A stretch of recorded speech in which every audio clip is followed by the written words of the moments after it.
ಸರ್ಕಾರಿ ಕಚೇರಿಗಳಲ್ಲಿ ಫೈಲ್ ಕಳೆದು ಹೋಗಿದೆ ಅಥವಾ ನಾಳೆ ಬನ್ನಿ ಅನ್ನೋ ಮಾತುಗಳು ಅದೆಷ್ಟು ಜನಸಾಮಾನ್ಯರ ನಿದ್ದೆಗೆಡಿಸಿವೆಯೋ ಗೊತ್ತಿಲ್ಲ.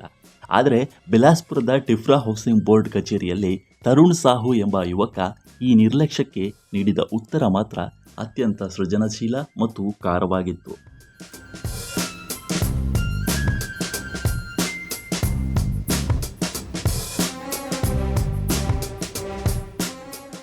ತರುಣ್ ಸಾಹು 1 ವರ್ಷದ ಹಿಂದೆ ಒಂದು ಫ್ಲ್ಯಾಟ್ ಖರೀದಿಸಿದ್ರು. ಆಸ್ತಿಯ ಮಾಲೀಕತ್ವ ಅವರ ಹೆಸರಿಗೆ ಬದಲಾಗಬೇಕಾದ್ರೆ ಹೌಸಿಂಗ್ ಬೋರ್ಡ್ನ ಫೈಲ್ ಅತ್ಯಗತ್ಯ. ಆದರೆ ಕಳೆದ 1 ವರ್ಷದಿಂದ ಅವರು ಕಚೇರಿಗೆ ಅಲೆದರೂ ಸಿಕ್ಕ ಉತ್ತರ ಮಾತ್ರ ಒಂದೇ: ನಿಮ್ಮ ಫೈಲ್ ಕಾಣೆಯಾಗಿದೆ.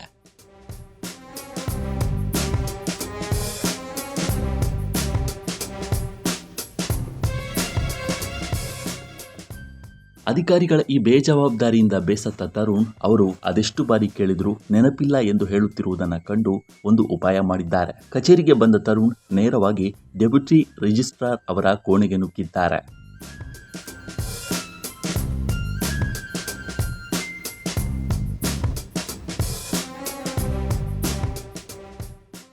ಆದರೆ ಅಲ್ಲಿ ಅವರು ಕೂಗಾಡಲಿಲ್ಲ, ಗಲಾಟೆ ಮಾಡಲಿಲ್ಲ.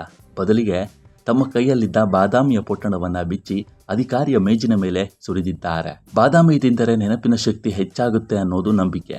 ಅದನ್ನೇ ಅಸ್ತ್ರವಾಗಿ ಬಳಸಿದ ತರುಣ್, ಅಧಿಕಾರಿಗಳೇ, ನಿಮ್ಮ ಸ್ಮರಣ ಶಕ್ತಿ ತುಂಬ ಕಡಿಮೆ ಆಗಿದೆ ಅಂತ ಕಾಣುತ್ತೆ.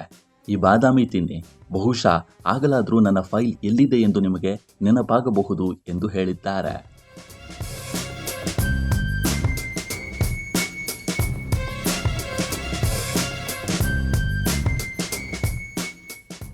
ತರುಣ್ ಸಾಹು ಈ ಇಡೀ ಘಟನೆಯನ್ನು ವಿಡಿಯೋ ಮಾಡಿ ಸಾಮಾಜಿಕ ಜಾಲತಾಣಗಳಲ್ಲಿ ಹಂಚಿಕೊಂಡಿದ್ದಾರೆ. ಕೆಲವೇ ಗಂಟೆಗಳಲ್ಲಿ ಈ ವಿಡಿಯೋ ಲಕ್ಷಾಂತರ ಜನರನ್ನು ತಲುಪಿದೆ.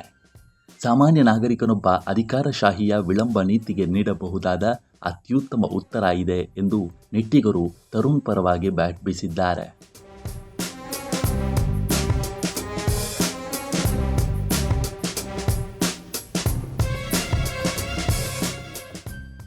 ಈ ವಿಡಿಯೋದ ನಂತರ ಜಿಲ್ಲಾ ಆಡಳಿತದಲ್ಲಿ ಸಂಚಲನ ಮೂಡಿದ್ದು, ಕಾಣೆಯಾದ ದಾಖಲೆಗಳನ್ನು ಪತ್ತೆ ಹಚ್ಚಲು ಮತ್ತು ಕೂಡಲೇ ರೂಪಾಂತರ ಪ್ರಕ್ರಿಯೆ ಪೂರ್ಣಗೊಳಿಸಲು ಅಧಿಕಾರಿಗಳು ಈಗ ಒತ್ತಡಕ್ಕೆ ಸಿಲುಕಿದ್ದಾರೆ. ನಮ್ಮ ಈ ವಿಡಿಯೋ ನಿಮಗೆ ಇಷ್ಟವಾಗಿದ್ದರೆ ಲೈಕ್ ಮಾಡಿ, ಶೇರ್ ಮಾಡಿ ಮತ್ತು ನಮ್ಮ ಚಾನಲ್ ಅನ್ನು ಸಬ್ಸ್ಕ್ರೈಬ್ ಮಾಡಿ.